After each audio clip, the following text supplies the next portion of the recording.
Three pedestrians died as a result of accident. At least 4 people murdered on Saturday. Football referees strike on Saturday as well. This is Undiluted News. Mikey Bones reporting. Three pedestrians died in two incidents in less than 24 hours in the corporate area. Two men died early Saturday morning after they were struck by a vehicle on Washington Boulevard in St. Andrew. Both men, said to be aged 37 and 57, were pronounced dead at hospital. And according to reports from the Public Safety and Traffic Enforcement Branch, the men were standing in an eastbound lane assisting a motorist who had just been involved in a motor vehicle collision when they were hit by a passing Mitsubishi Pajero. In the other tragic incident, a woman died after she was struck by a car at the intersection of Charles Street and East Street downtown Kingston on Friday morning. The 62-year-old woman was standing at the side of the road when she was hit by a Honda Fit along East Street. And it's reported that the Honda Fit was traveling south along East Street, while a white Toyota Probox was traveling west along Charles Street. Upon reaching the intersection, which is controlled by a traffic light, it is alleged that one of the drivers disobeyed the signals, resulting in the Toyota Probox colliding with the left rear section of the Honda Fit. The impact pushed the Honda sideways into the pedestrian. She was pronounced dead on arrival at hospital. And you can see everybody have a car nowadays, but most of them can't drive. Emphasizing that Jamaica is at a critical juncture in a fight against crime, the Jamaica Constabulary Force has stated that a collective effort is needed to effectively reduce crime. In a recent address, Police Commissioner Dr. Kevin Blake noted that while there has been a 17.3% reduction in murders and a 13.5% reduction in major crimes overall, the data should be met with both celebration and reflection. The Commissioner challenged JCF members to think beyond their immediate duties and view their role as part of a larger strategy for public safety, while also urging the public to rethink their role in crime prevention, emphasizing that every citizen should view themselves as a stakeholder in Jamaica's public safety. And my wish is for the Commissioner and the members of Parliament to stop talking about reduction in crime when people getting murdered same way. We still need more arrests, and for the no bail clause for murderers and life imprisonment to be increased to at least 100 years. Then we will see real reduction in crime. But at the moment, there is no reduction in crime in Jamaica. A man was shot and killed during a home invasion in Trinity District, Porous, Manchester on Saturday night. The police have identified the deceased as 33-year-old Chef Seymour Brown. According to law enforcement, at about 10 p.m., Mr. Brown was at home when gunmen entered and attacked him. He was shot multiple times and later pronounced dead at hospital. So far, 39 persons have been murdered in Manchester since the start of the year. Wanna see what me talking about? No reduction talk no make no sense at this point.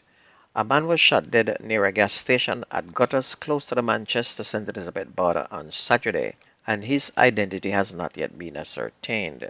Preliminary reports are that about 4:45 p.m., the man was seated in a white Toyota Axia parked near the gas station when a vehicle pulled up alongside it and gunmen alighted, opened gunfire on the man in the driver's seat. Eyewitness said that the gunman's firearm fell from him during the attack before he retrieved it and then continued the rampage. And it was the third reported shooting in St. Elizabeth on Saturday.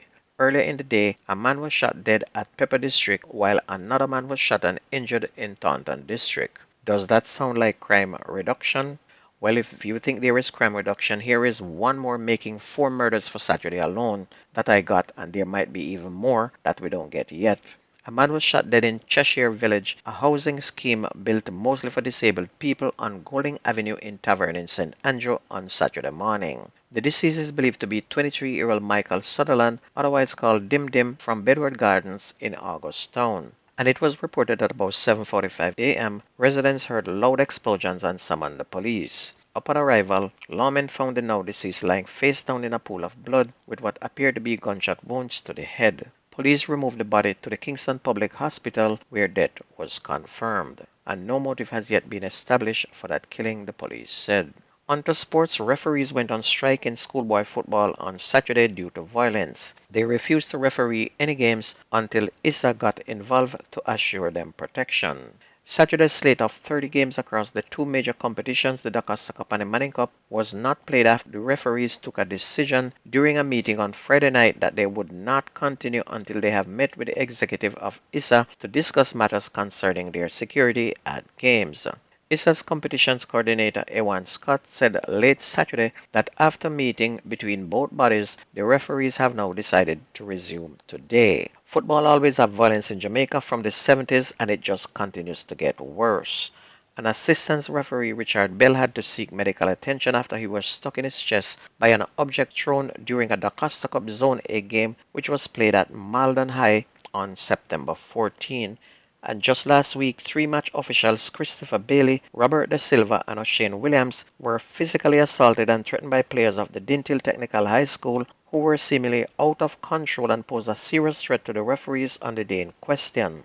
And as a result, three players from Dintil Tech were suspended and the school was put on probation for 3 years. And at least two football seasons have already been suspended due to violence. On to Manning Cup results for Friday. Calabar tagged Camperdown 2-0. Bridgeport were 3-1 winners over Pembroke Hall. Haile Selassie beat Vauxhall 2-1. High Riding Wolmer's clapped Edith Dalton 7-0. St. Andrew Tech massacred Kingston Tech 6-1, while Tivoli clapped St. Mary's College 4-1. St. Jago ran over Denham Town 3-1. Bridgeport did a similar beating of Pembroke Hall. Excelsior was ruthless with a 6-1 mauling of Ascot, while Holy Trinity and Norman Manley played to a 0-0 draw. In DaCosta Cup, Belair High hammered Cross Keys High 9-0 at Brooks Park in Manchester as they kick off their schedule of return matches on Friday. Belair High repeated their first round winning margin and ramped to their sixth straight victory, open up a 6-point lead in Zone F.